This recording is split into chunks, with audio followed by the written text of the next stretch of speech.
ampliar el conocimiento en los versículos que estamos viendo, ¿verdad? Es una garantía de la guía de nuestro estudio y ya nos enseñó de qué forma, ¿verdad? Creo que huele esto, pastor. Aquí.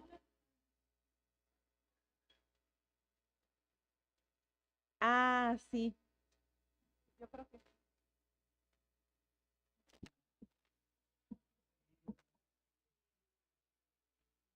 muy cerca.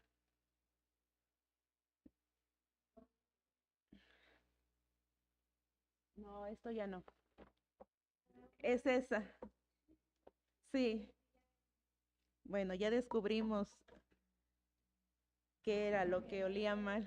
Sí, quedó de aquel lado. Bueno, entonces, como veíamos, y creo que la próxima clase va a ser esa, revisar las garantías, los versículos que nos estamos aprendiendo. Y ya se dieron cuenta cómo el pastor desmenuzó los versículos de memoria para el día de hoy y ya nos dimos cuenta que sí es una garantía de que Él nos va a guiar cuando depositamos en Él toda nuestra confianza, ¿verdad? Y le permitimos que guíe nuestra vida. Pero es de nosotros, ¿verdad? Como dice el pastor, es un mandato, fiarnos y reconocerlo, ¿verdad? Como lo que estábamos platicando. Entonces vamos a revisar, si se acuerdan que como no tuvimos clase la semana pasada, hoy vamos a revisar o a ver si ustedes dieron a ver si leyeron, capítulo 14 del libro de Juan. Vamos a ver qué fue lo que marcaron y si no marcaron, es el momento de sacar nuestras Biblias y revisar el capítulo 14. No nos pide mucho el discipulado, ¿verdad? Sino un versículo que nos llame la atención o que nos haya gustado. Y recordemos que aquí Jesús ya está a punto, ¿verdad?, de ir a la cruz. Ya estuvo en el aposento alto, ¿verdad? Y está en el aposento alto. ¿Recuerdan el capítulo pasado que se hizo el lavado de los pies, ¿verdad? Donde vimos esa lección de humildad que enseñó a sus discípulos y nos enseña a nosotros, ¿verdad? Ser humildes, ¿verdad? En el servicio unos con otros. Y hubo mucha enseñanza, ¿verdad? En ese momento, porque hubo muchos sentimientos, ¿verdad? Que se afloraron en esa ocasión. Recuerden que también Judas, ¿verdad? Se demostró su traición, ¿se acuerdan? ¿Se acuerdan también de la cercanía que Juan tenía? Que Pedro le dice, ¿verdad? Enseñas a Juan que le preguntara quién era ese que le traicionaría, ¿verdad? Y Jesús se lo dice a Juan, ¿verdad? Entonces vemos muchas cosas en el capítulo 13, donde Jesús también les confiesa, ¿verdad? Que pues ya está pronto, ¿verdad? A partir. Vamos a ver qué dice el 14. Conociendo, ¿verdad? Imagínense todas las cosas, los eventos que han venido pasando desde el capítulo 12, 13 y ahora en el 14. La entrada triunfal, ¿se acuerdan también cómo se sentirían los discípulos, no? Muy felices, contentos, porque lo veían a él también como ese hombre que iba a transformar, ¿verdad? Al pueblo de Israel, que los iba a liberar. Entonces ellos estaban emocionados, imagínense todos gritando, ¿verdad? Hosana, todas las emociones que pudieron haber sentido. Pero cuando Jesús les dice que ya va a partir, que entonces imagínense lo que ellos sintieron, todo el tiempo que estuvo con ellos. ¿Y cómo empieza el capítulo 14? ¿Cómo empieza? ¿Qué dice? A ver, Malenita.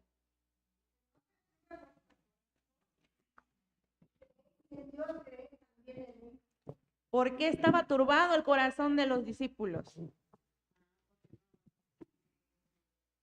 Porque Jesús estaba pronto, ¿verdad? A partir. Y ellos no sabían que iba a resucitar, ellos no sabían del consolador que nos habla en este capítulo 14. Échenle una leída porque creo que nadie lo leyó en casa. Así que, a ver, vamos, no es mucho, son solo 31 versículos. A ver, repasen. Porque imagínense ahí, ¿verdad? Les está diciendo, no se turbe vuestro corazón, creéis en Dios, creed también en mí. Los discípulos tenían el conocimiento de creer en Dios, ¿verdad? ¿Se acuerdan en el Antiguo Testamento ¿Cuál era el mandato del pueblo de Israel, verdad? Jehová nuestro Dios, Jehová uno es. Y ellos creían en Dios, pero ahora les está diciendo, crean también en mí. Se está haciendo un comparativo similar con las mismas características de Dios, diciéndoles, yo también soy Dios, ¿verdad? Creed también en mí. Entonces se está haciendo en un comparativo igual a Dios. Exactamente, ¿verdad? Entonces ahí vemos, dice, no se turbe vuestro corazón, ¿creen en Dios? Crean también en mí. Y hay promesas, ¿verdad? Dice, en la casa de mi padre muchas moradas hay. Si así no fuera, yo os lo hubiera dicho, voy pues a preparar lugar para vosotros. Jesús se iba a preparar un lugar. Dice el 3, y si me fuere y os preparare el lugar, vendré otra vez y os tomaré a mí mismo para que donde yo estoy, vosotros también estéis. Una promesa de su segunda venida, ¿verdad? Su regreso. Ahí les está dando promesas porque estaban tristes, ¿verdad? Estaba turbado. Y esta palabra turbado dice, traduce una forma del verbo tarazó, que es sacudir o agitar. Estaban siendo sacudidos o agitados. Como, ¿se acuerdan del estanque de Bethesda en Juan 5? Que decía que un ángel venía y agitaba las aguas, ¿verdad? Esa agitación era lo que ellos estaban sintiendo en lo espiritual, en su corazón, en sus emociones, como aprendimos hoy, ¿verdad? En el corazón había emociones. Entonces estaban agitados. ¿Se acuerdan cuando a Zacarías, verdad? Le aparece un ángel dándole la promesa de, vamos a verlo. Ahí vamos a Lucas 1:2 para que vean cómo estaba ese corazón. Lucas 1:2. A ver quién lo encuentra primero para que nos lea ese versículo.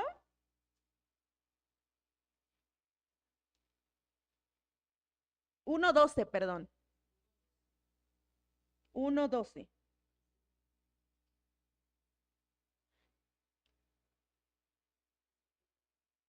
Sí, sí, sí. El micro.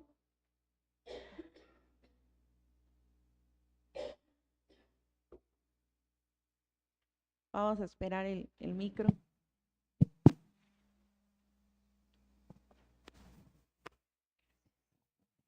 Dice así, y se turbó Zacarías al verle y le sobrecogió temor.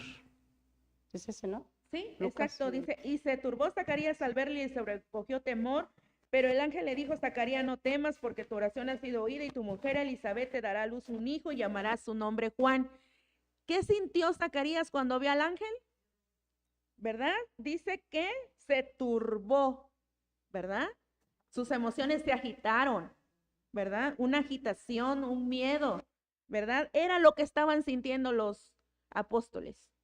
Vamos a regresar a Juan 14. Entonces, cuando Jesús les dice que no se turbe vuestro corazón, es porque estaban agitados, ¿verdad?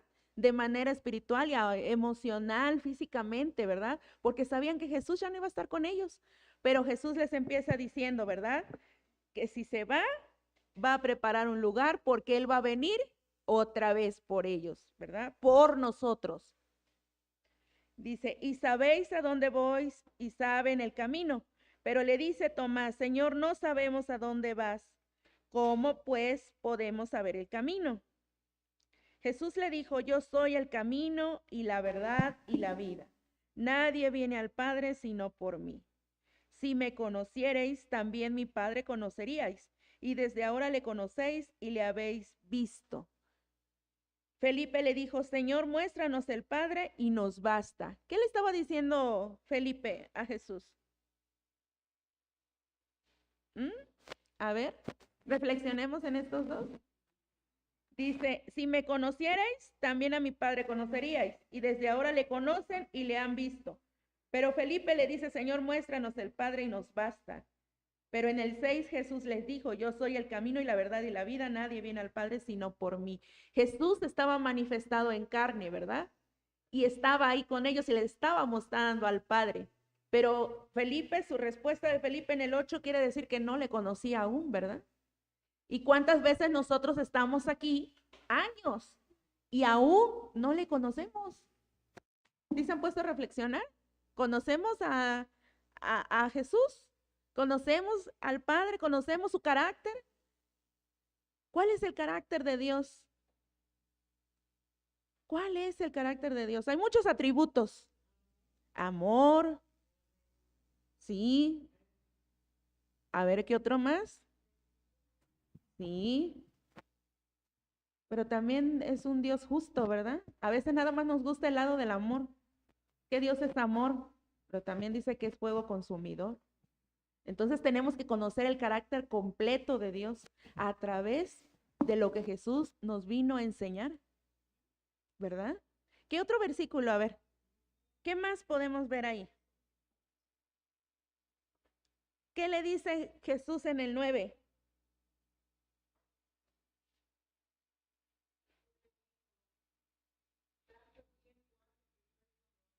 No me has. Jesús le dijo, ¿tanto tiempo hace que estoy con vosotros y no me has conocido, Felipe? El que me ha visto a mí, ha visto al Padre. ¿Cómo pues dices tú, muéstranos el Padre? Exactamente, ¿verdad?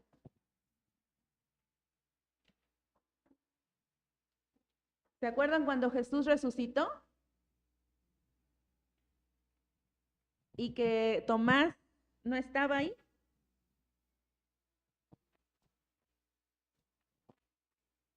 Aquí vemos muchas cosas, ¿verdad? Aún los discípulos no estaban comprendiendo exactamente lo que Jesús estaba mostrando, ¿verdad?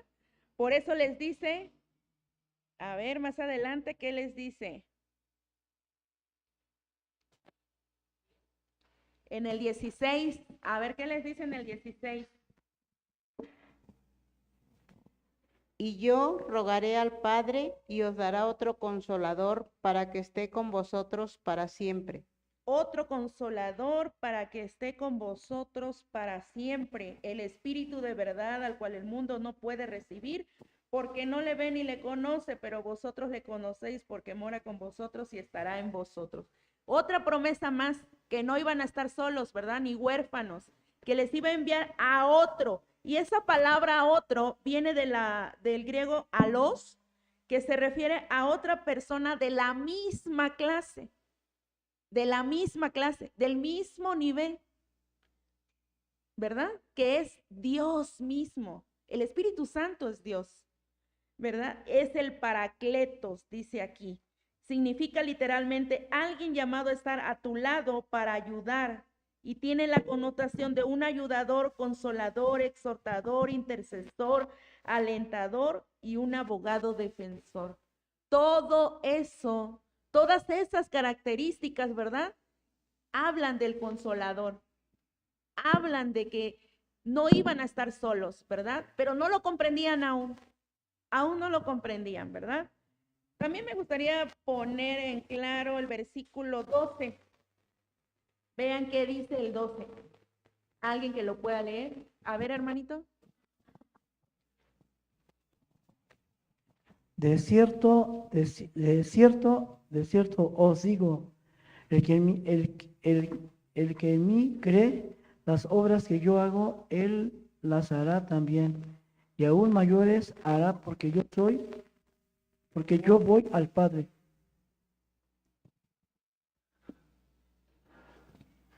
Y vemos, ¿verdad? En el libro de Hechos, capítulo 2, cómo viene el Espíritu Santo, ¿verdad? Y comienzan la historia de la iglesia, ¿verdad? Cuando Pedro hace un discurso y se convierte en 3,000 personas. Entonces, esas obras mayores de las que habla aquí el versículo 12, ¿verdad? Se refieren precisamente a eso.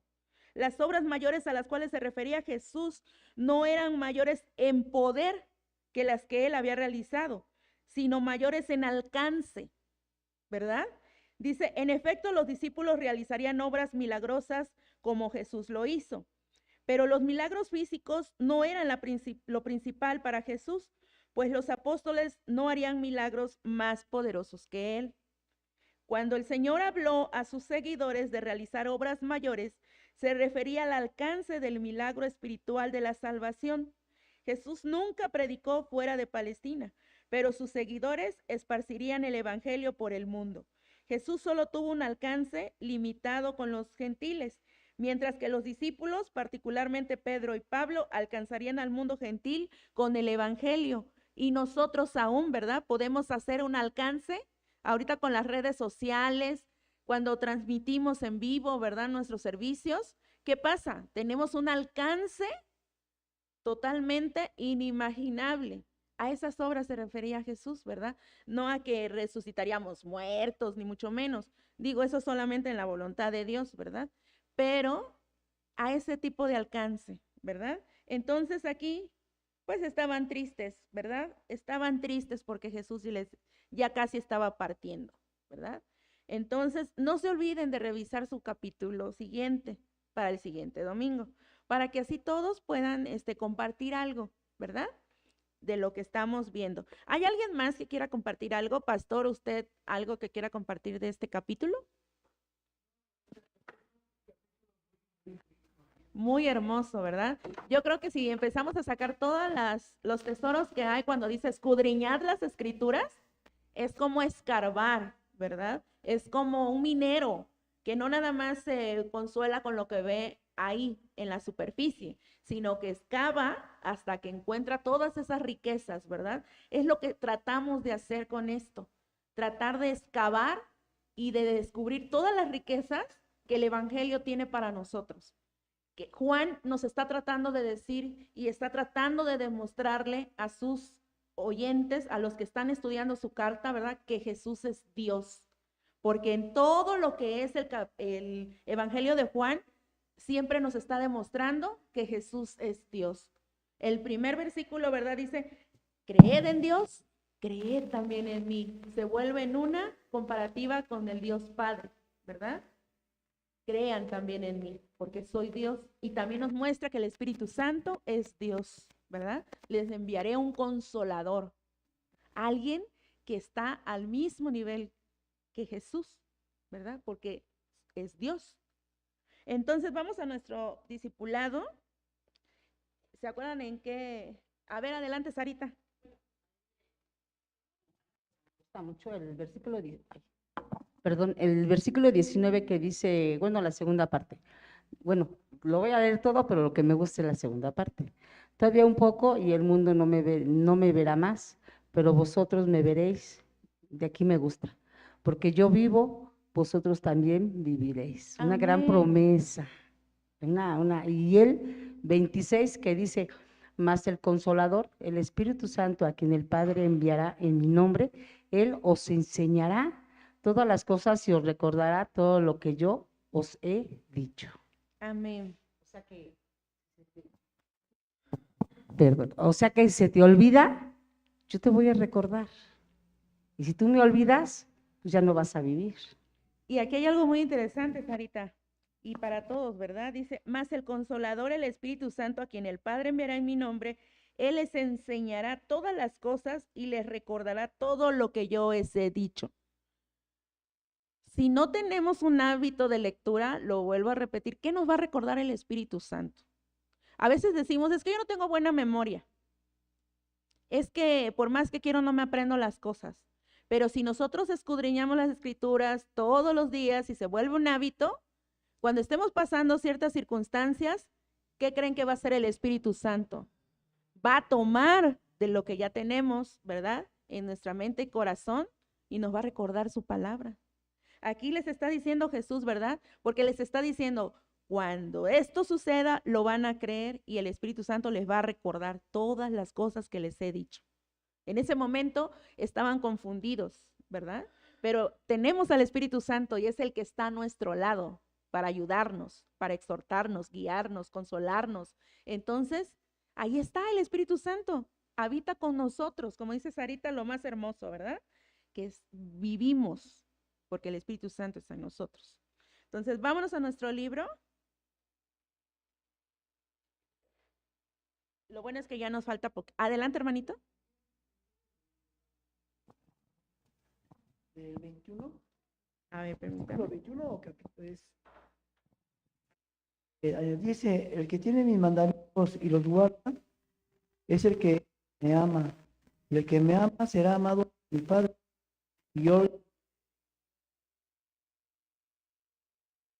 Amén. amén. El que tiene mis mandamientos y los guarda. Y los guarda. ¿Qué aprendimos con el versículo de hoy? Fíate de Jehová de todo tu corazón, ¿verdad? ¿Qué más decía? No te apoyes en tu propia prudencia.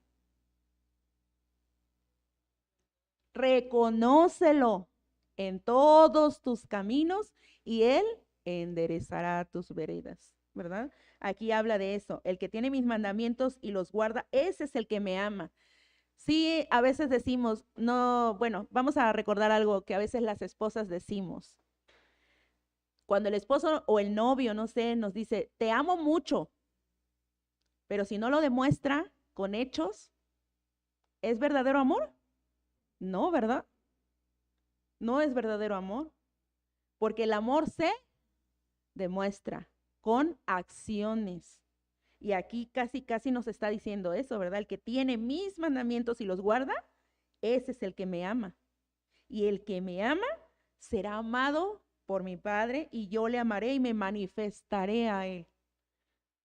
O sea, aquí vemos más que promesas, vemos maravillas de lo que Jesús nos está diciendo, ¿verdad? Entonces, recordemos eso, que si amamos a Dios, guardamos sus mandamientos. ¿Y cómo conocemos sus mandamientos? A través de su palabra. Muy bien. Bueno, ahora sí, vámonos a nuestro libro. ¿Recuerdan en qué página nos quedamos? ¿Anotaron por ahí la pregunta en la que nos quedamos? Si no, lo vamos a repetir.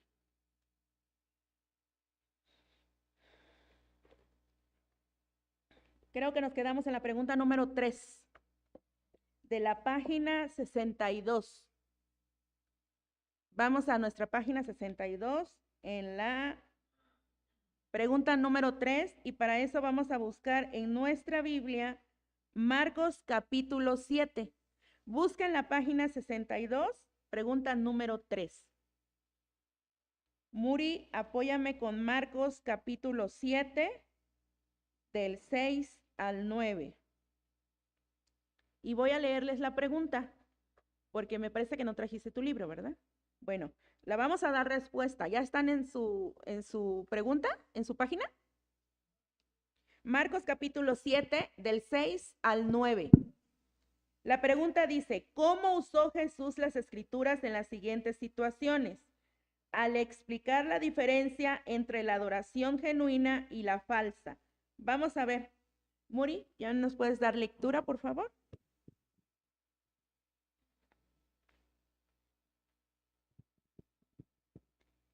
Respondiendo él les dijo, Hipócritas, bien profetizó de vosotros Isaías, como está escrito, Este pueblo de labios me honra, mas su corazón está lejos de mí, pues en vano me honra enseñando como doctrinas mandamientos de hombres, porque dejando el mandamiento de Dios os aferráis a la traición de los hombres. Los lavamientos de los jarros y de los vasos de beber, y hacéis otras muchas cosas semejantes. Les decía también, bien invalidéis el mandamiento de Dios para guardar vuestra tradición.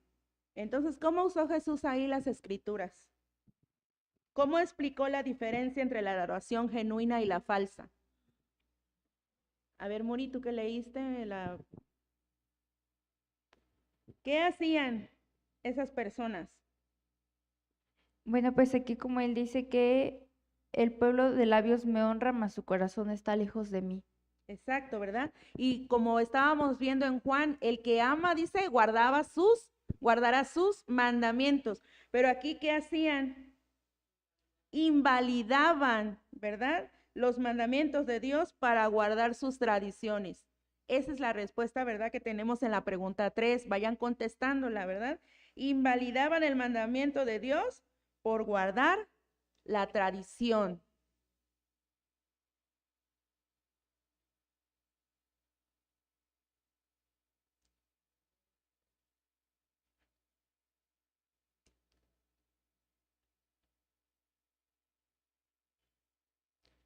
Vamos a la siguiente pregunta. ¿Ya estamos ahí? Corita, ¿me puedes apoyar con ella? Y buscamos ahí mismo en Marcos, capítulo 12, del 24 al 27.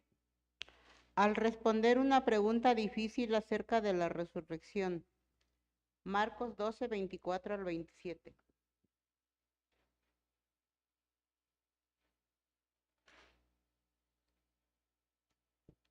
Entonces respondiendo Jesús les dijo, ¿no erráis por esto, porque ignoráis las Escrituras y el poder de Dios? Porque cuando resuciten de los muertos ni se casarán ni se darán en casamiento, sino serán como los ángeles que están en los cielos. Pero respecto a que los muertos resucitan, ¿no habéis leído en el libro de Moisés cómo le habló Dios en la zarza diciendo, yo soy el Dios de Abraham, el Dios de Isaac y el Dios de Jacob? Dios no es Dios de muertos, sino Dios de vivos. Así que vosotros mucho erráis. Entonces, ¿cómo les contestó Jesús a estas personas?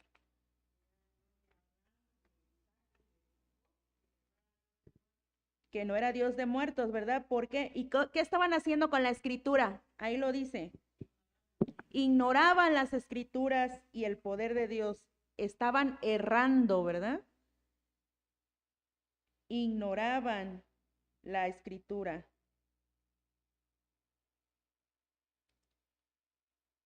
Escríbanle ahí en esa pregunta. ¿Ya, hermanito? Exactamente, muy bien. Vamos a la siguiente pregunta.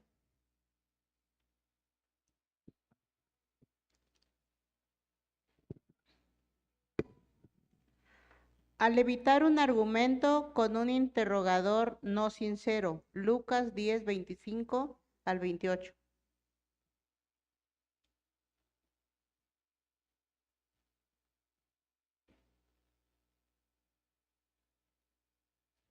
¿Ya lo tienen? Y he aquí un intérprete de la ley se levantó y dijo, para probarle, Maestro, ¿haciendo qué cosa heredaré la vida eterna? Él le dijo, ¿qué está escrito en la ley? ¿Cómo lees? Aquel respondiendo dijo, amarás al Señor tu Dios con todo tu corazón y con toda tu alma y con todas tus fuerzas y con toda tu mente y a tu prójimo como a ti mismo. Y le dijo, bien has respondido a esto y vivirás. Ajá. Haz esto, y vivirás. Muy bien. Entonces, ¿qué fue lo que le contestó acerca de las escrituras Jesús?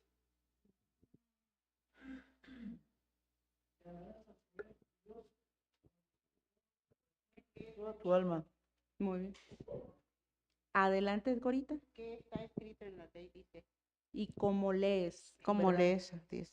Exactamente, ¿verdad? Acuérdense que en este capítulo estamos viendo todo sobre las escrituras, todo sobre la Biblia, ¿verdad? Y cómo usó Jesús las escrituras para contestarle a ciertas personas, ¿verdad?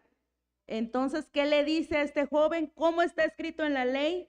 ¿Cómo lees? Lo lleva a la reflexión, ¿verdad? De qué estaba escrito, cómo, qué dicen las escrituras, ¿verdad? Es lo que Jesús les está diciendo. Vamos a la siguiente pregunta. A ver, hermanita, ¿me lees la siguiente pregunta? Y ya te ayudamos entre todos. Es la inciso D. Y vamos a, bueno, aquí no se busca una escritura.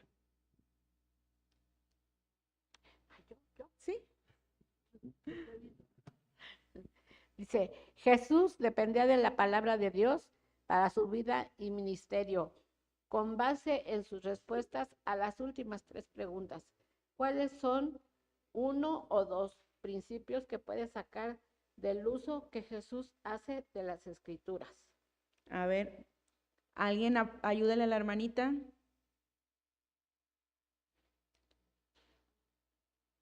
Dice, Jesús dependía de la palabra de Dios para su vida y ministerio. Con base en sus respuestas a las últimas 3 preguntas, ¿cuáles son 1 o 2 principios que puedes sacar del uso que Jesús hace de las escrituras? ¿Se acuerdan que a estos hombres les enseña la adoración genuina y les dice que ellos invalidaron el mandamiento? ¿Se acuerdan? Ahorita lo acabamos de leer en la pregunta 3, que invalidaron el mandamiento de Dios por sus tradiciones. A los otros les contestó que ignoraban las escrituras y el poder de Dios. Y a este último le dijo, ¿qué está escrito en la ley? ¿Cómo lees? Entonces, ¿qué podemos sacar nosotros de esto? A ver, alguien que me pueda decir. A ver, les voy a apoyar ahí. Dice que fuera de su palabra corremos el riesgo de ser engañados y desviados de la verdad, que solo su palabra nos da vida eterna y es una guía para poder vivirla, ¿verdad? Entonces, esto es lo que nos está enseñando, ¿verdad? Esto es lo que nos está diciendo, que Jesús, al hacer uso de las escrituras, nosotros también, ¿verdad? Debemos de hacer ese uso de las escrituras para darle respuesta incluso a preguntas difíciles, que si no conocemos las escrituras, corremos el riesgo de ser engañados, de ser desviados, de que alguien nos pueda mentir, ¿verdad? Y que tengamos conceptos erróneos de la palabra. Entonces, es importante que conozcamos la escritura para poder ser guiados, para poder guiar a otros, para poderla compartir y proclamar a otros. Entonces, hermanos, es bien importante esto, ¿verdad? ¿Alguien más que quiera dar respuesta aquí? ¿Pastor? Sí. Es que el versículo clave que aprendimos hace un rato está muy bien relacionado con eso. No seas sabio en tu propia prudencia, el rico que dice que cómo lees, ¿no? ¿Cómo lees? O los otros que han invalidado el mandamiento por sus propias ideas, es Exacto. porque eran sabios en su propia prudencia. Opinión, Y exacto. así irlo empatando. ¿Ya ven? Qué importante es que analicemos y escudriñemos la escritura, como dijo el pastor, ¿verdad? Fíate de Jehová de todo tu corazón. No te apoyes en tu propia prudencia. Era lo que estaban comentando estas personas, ¿verdad? Como dice el pastor, los primeros estaban apoyados en su propia prudencia, estaban equivocados, ¿verdad? Erraban por sus tradiciones. Bueno, vamos a seguir. Vamos a ver 2 de Timoteo 3, 16 y 17.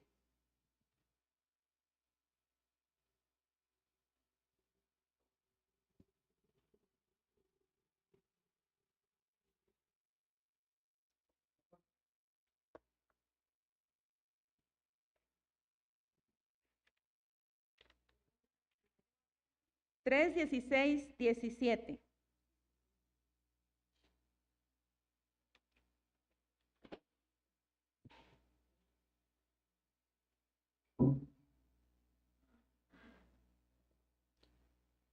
Antes leemos la pregunta, dice, 2 de Timoteo 3, 16 y 17 es una declaración sumaria excelente de la inspiración y la suficiencia de la palabra de Dios. Según el versículo 16, enumere y defina 4 maneras en las que las escrituras tienen el valor para nosotros. Vamos a ver qué dice la escritura. ¿Ya lo tienes, hermanita Malena? 2 de Timoteo. A ver, adelante.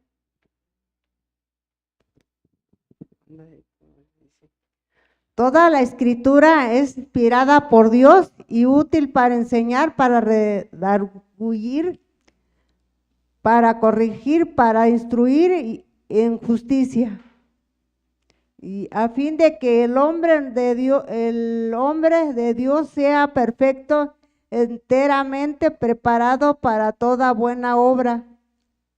Entonces, ¿cuáles son las 4 formas que nos está diciendo aquí la escritura? ¿Para qué nos sirve? ¿Para qué nos ayuda? Para enseñar.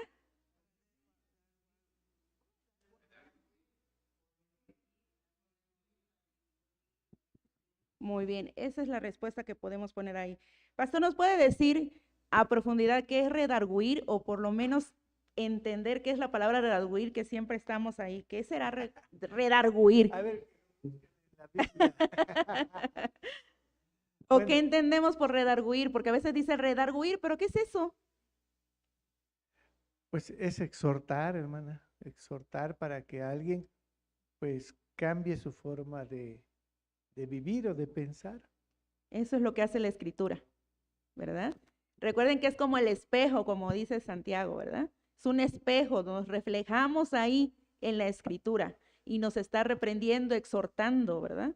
Entonces ahí vamos a descubrir que no estamos bien arreglados, ¿verdad? Como las mujeres, digo, yo no dudo que los hombres también se miren en el espejo antes de salir, pero las mujeres somos así, ¿verdad? Nos vemos como 3, 4, 5 veces antes de salir para ver si no va un pelo desacomodado, la línea del rímel, ¿verdad? No sé, que si traemos choco el maquillaje, no sé, siempre andamos viéndonos.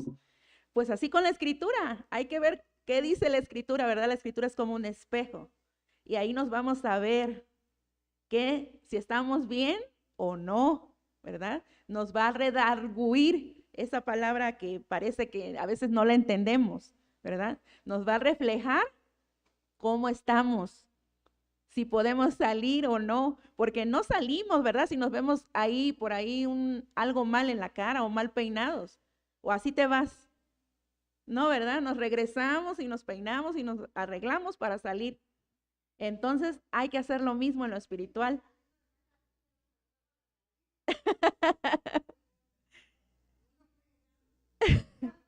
Y eso sucede, ¿verdad? ¿Y qué pasamos? Una pena, ¿verdad? Pasamos una vergüenza. Que alguien te diga, traes una lagaña o un moco pegado, como dice la hermanita Malena, ¿verdad? Bueno, eso va a suceder con la escritura. Exactamente, ¿verdad? Lo vamos a pasar a lo espiritual. La palabra nos redarguye, nos instruye, nos educa, ¿verdad? Entonces sí es importante la escritura, por eso lo estamos viendo hoy. Vamos a la siguiente pregunta. ¿Qué es un resultado importante del impacto que las escrituras tienen en nuestra vida? Vamos al versículo 17, que ya lo leyó la hermana Malenita. ¿Cuál va a ser el resultado si nosotros nos apoyamos en todo el consejo de Dios, que es la escritura? Que nos va a instruir, nos va a corregir, nos va a redarguir, nos va a enseñar. ¿Qué dice el versículo 17?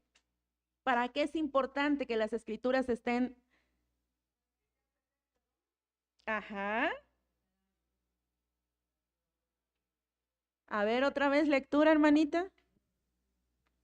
Esa es la respuesta del inciso B de esa Ajá. pregunta. Dice, a fin de que el hombre de Dios sea perfecto, enteramente preparado para toda buena obra. Así es, esa es, ¿verdad? Esa es la respuesta. Bueno, ¿y va a ser perfecto, perfecto, ya no va a pecar? ¿A qué se refiere esa perfección? Que cumpla con la palabra, ¿no? Que lea y que pues trate de ir cambiando. Hasta que llegue a la altura del varón perfecto. ¿Lo vamos a lograr aquí? No, ¿verdad? Pero vamos a perseverar en la palabra de Dios. Prosigo a la meta, decía Pablo, ¿verdad? Entonces vamos a proseguir a la meta.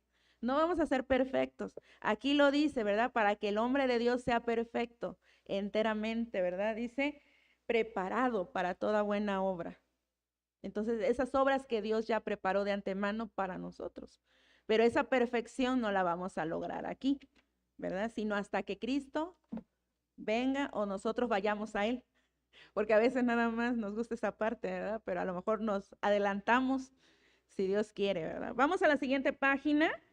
Ahí dice, la Biblia en un vistazo en 66 libros, ¿verdad? Aquí vemos cómo está clasificado el Antiguo Testamento, el Nuevo Testamento, y es importante, ¿verdad? A veces nos piden buscar un libro del Antiguo Testamento y no sabemos en qué parte está. Si está en el Antiguo, si está en el Nuevo. Ahí tenemos, los jóvenes nos pusieron ahí una lona, ¿verdad? Todo sobre la Biblia. Aquí viene también especificado en nuestro discipulado cuántos libros de historia hay en el Antiguo Testamento, con cuántos libros se compone el Antiguo, cuántos el Nuevo. Entonces, ahí para que lo escudriñen en casita, ¿verdad? Lo vean en casita, aquí no lo vamos a poder ver completo, pero esto es para que ustedes lo tengan presente y se puedan aprender el orden, ¿verdad? De los libros ¿Cuáles son los libros de la ley? Los 5 primeros libros de la Biblia son los libros de la ley de Moisés, ¿verdad? Entonces, lo que regía al pueblo de Israel en el Antiguo Testamento, la historia y gobierno, ¿verdad? Cómo se clasificó la historia en el Antiguo Testamento, los profetas mayores y menores. ¿Y por qué mayores y menores? No significa que los profetas menores sean inferiores, ¿verdad? Sino que escribieron muy poquito o que sus libros son muy cortos, ¿verdad? Por eso se le llama profetas menores. Y bueno, ahí para que escudriñemos en casita, ¿verdad? Entonces vámonos a la siguiente pregunta, tratemos de terminar hoy este capítulo para poder avanzar. Dice, examina el Salmo 19 del 7 al 8. Vámonos a nuestra Biblia. Aquí vamos a ir aprendiendo porque nos lleva de un lado para otro. Y sí es importante que chequen en casita este cuadro para que vayamos aprendiendo el orden de los libros, porque a veces tenemos años, ¿verdad? Y no sabemos dónde está. ¿Se acuerdan de la última? Bueno, yo me acuerdo del último juego que hicieron los niños en una actividad que estuvimos aquí en una noche de oración. ¿Se acuerdan que estuvieron todos en una fila haciendo un juego y mencionaban libros y tenías que saber si era el nuevo o el antiguo y muchos fallaron, ¿verdad? Entonces, ¿qué quiere decir eso? Que nos tengamos que poner las pilas, ¿verdad? Y estar estudiando para conocer más o menos qué libros son del antiguo, del nuevo, si pertenecen a la ley, si son libros de poesía. Bueno, hay muchas cosas que tenemos que aprender de la Biblia, ¿verdad? Entonces, vamos a Salmo 19, versículos 7 y 8. Alguien que no haya leído, que levante su mano y me comparta. Adelante, Saúl. ¿Le pasan el micro, por favor? La ley de Jehová es perfecta, que convierte el alma. El testimonio de Jehová es fiel, que hace sabio al sencillo.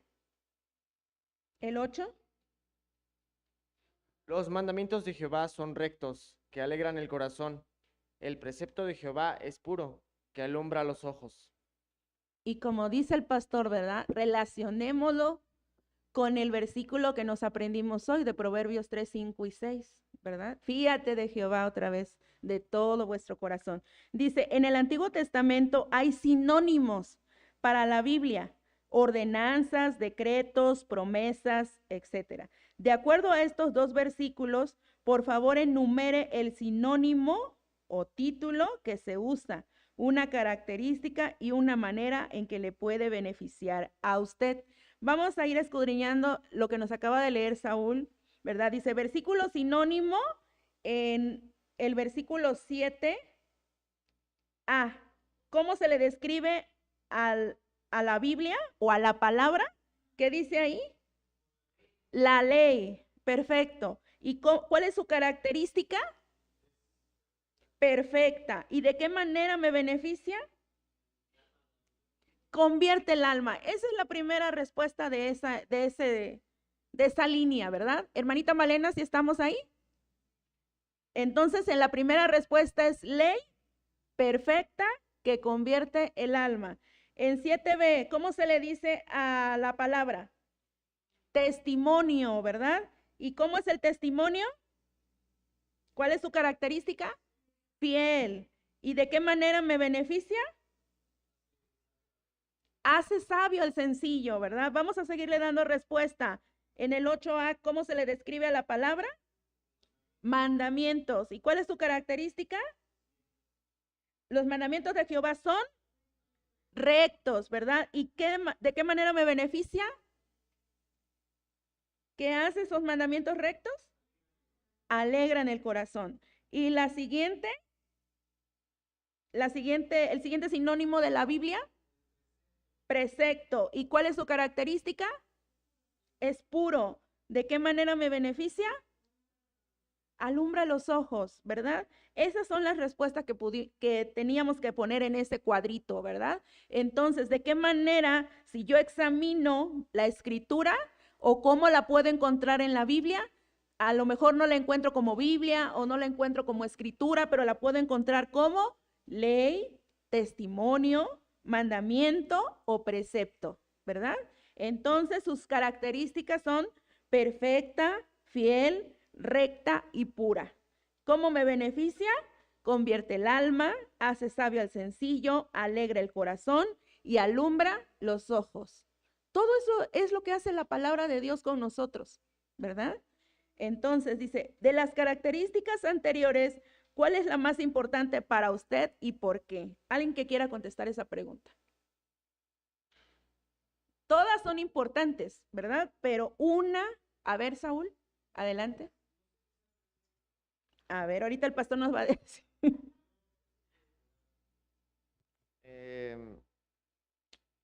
¿A qué se referirá con alumbrar los ojos? ¿Será serenidad o alegría o a paz? Aparte de la luz de los ojos y luego vuelvo a lo de la niña de los ojos, entonces a lo mejor sería el que más me interesa. Bueno, como dice la pregunta, el más importante. Para ti. Ajá. Ok, muy bien, Saúl. ¿Alguien más? Adelante, hermanito, y luego la hermana Maripaz. Que alegra el corazón Muy bien, para mí. perfecto. Hermanita Maripaz.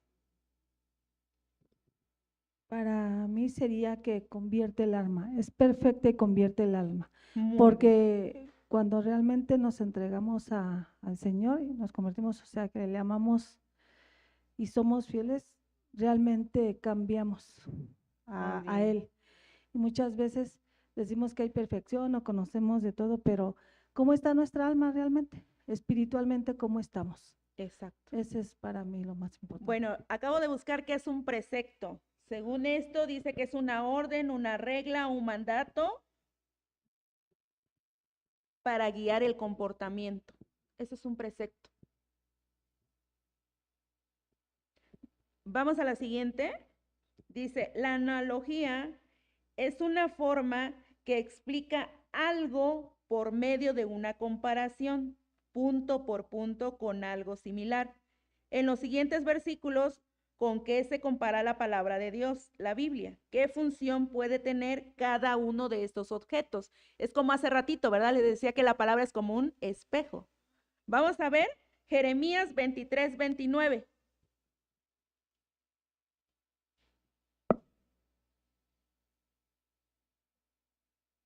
Está en el Antiguo Testamento.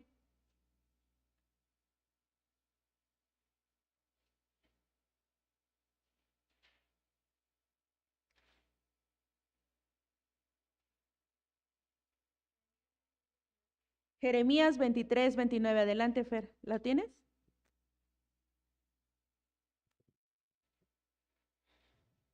Dice, ¿no es mi palabra como fuego, dice Jehová, y como martillo que quebranta la piedra? Entonces, ¿cómo está comparando ahí su palabra? Como un martillo, ¿verdad? Entonces, el objeto es un martillo. ¿Cuál es la función? Quebranta, quiebra. ¿Qué quiebra? Pero ¿cuál es la piedra en nuestro caso? Nuestro corazón, nuestros pensamientos, como decía el pastor, ¿verdad? El corazón. Bueno, adelante, pastor. A ver. Fuego y martillo. Adelante, pastor, con el micro para que. Perdón, decía que usa dos sinónimos, fuego y martillo. Y es interesante porque cuando se hace la construcción, ¿verdad? Muchas veces, cuando se va a hacer el cemento, que también es el polvo de la piedra que antes se usaba, primero se calienta la piedra y luego se hace polvo. Para que se sensibilicen, Para ¿no? que se sensibilice y se pueda hacer polvo y luego eso es adhesivo para ¿Y cómo la lo pasamos a construcción. nuestra vida, pastor? Ah, bueno, si la palabra es fuego, ensuaviza, prepara y con el martillo se hace polvo Añicos. y listo, ¿verdad? Estamos listos, ¿verdad? Para Para ser hacer transformados como el alfarero como el trabaja el alfarero. barro. Exactamente, ¿verdad? Nos pulveriza la palabra, ¿verdad? ¿Qué pulveriza? Nuestros pensamientos cerrados, ¿verdad? Vamos al siguiente. Mateo 4:4.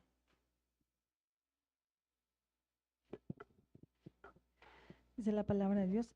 Él respondió y dijo, escrito está, no solo de pan vivirá el hombre, sino de toda palabra que sale de la boca de Dios. ¿Qué objeto está haciendo comparativo aquí con la Pues, palabra? que la palabra de Dios es pan de vida. Es pan, ¿verdad? ¿Y cuál sí. es su función? Pues ¿Cuál es la que función del pan? Aquí lo dice, ¿verdad? la Biblia, que día a día nos estamos nutriendo de la palabra, estemos alimentándonos y alimentando el Alimento. cuerpo y el alma. Exacto, ¿verdad? El objeto es el pan y la función es alimentarnos, ¿verdad? Así como comemos 3 veces al día y otros hasta más, ¿verdad? Porque hay otros más golositos que no comen 3, comen más veces. Desayunan, almuerzan, comen, meriendan y cenan, ¿verdad? Y no, no solo de pan vivirá el hombre, sino de toda palabra que sale de la boca de Dios. El alimento espiritual, ¿verdad? ¿Cómo está nuestro ser interior? ¿Alimentado, desnutrido o cómo está? ¿Verdad? Vamos a ver Santiago 1:23 al 25.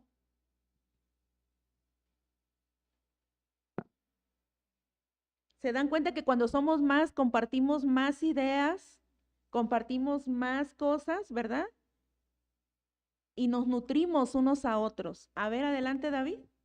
Santiago 1:23 al 25. Porque si alguno es oidor de la palabra, pero no hacedor de ella, este es semejante al hombre, que considera en un espejo su rostro natural, porque él se considera a sí mismo y se va y luego olvida cómo era. Mas el que mira atentamente en la palabra, atentamente en la perfecta ley, la de la libertad, y persevera en ella, no siendo oidor olvidadizo, sino hacedor de la obra. Este será bienaventurado en lo que hace. ¿Cuál es el objeto con el que se está comparando la palabra, David?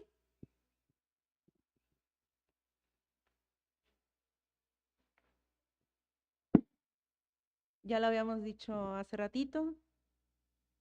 ¿Espejo? Espejo. ¿Y cuál es su función del espejo? Reflejar. Pero como decíamos hace un momento, ¿verdad? Cuando salimos nos tenemos que mirar al espejo para presentarnos delante de los demás, pues por lo menos bien limpios, aseaditos, ¿no? Y que no, no le pase como a la hermanita Malena, ¿eh? Que salió así.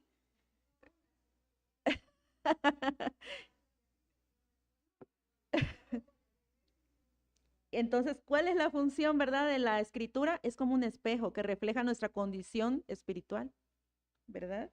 Y dice, para que estemos atentos en la perfecta ley, la de la libertad, y persevere en ella, no siendo oidor olvidadizo, ¿verdad? Sino hacedor de la obra. Entonces, dice la pregunta 7. Vamos a ir a Esdras capítulo 7, verso 10.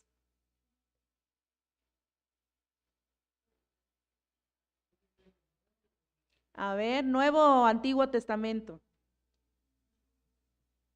Antiguo, ¿verdad? ¿Quién era Esdras? Esdras capítulo 7, versículo 10.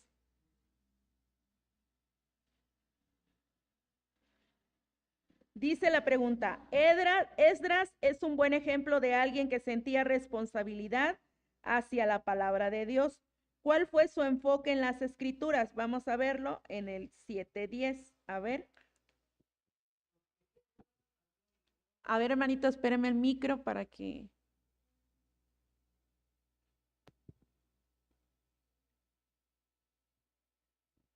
Porque Esdras había preparado su corazón para inquirir la ley de Jehová y para cumplirla y para enseñar en Israel sus estatutos y decretos. ¿Qué hizo Esdras? Preparó su corazón. ¿Para qué? Para estudiar, para escudriñar la ley de Dios, o sea, su palabra. ¿Pero para qué? ¿Nada más para que yo tenga más conocimiento?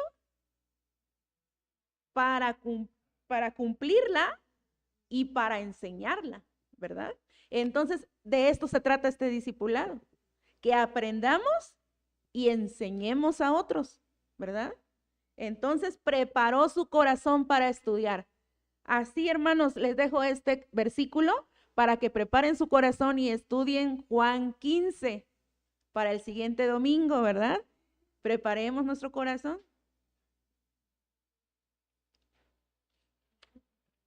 Vamos a la siguiente pregunta, nos vamos a ir más rápido.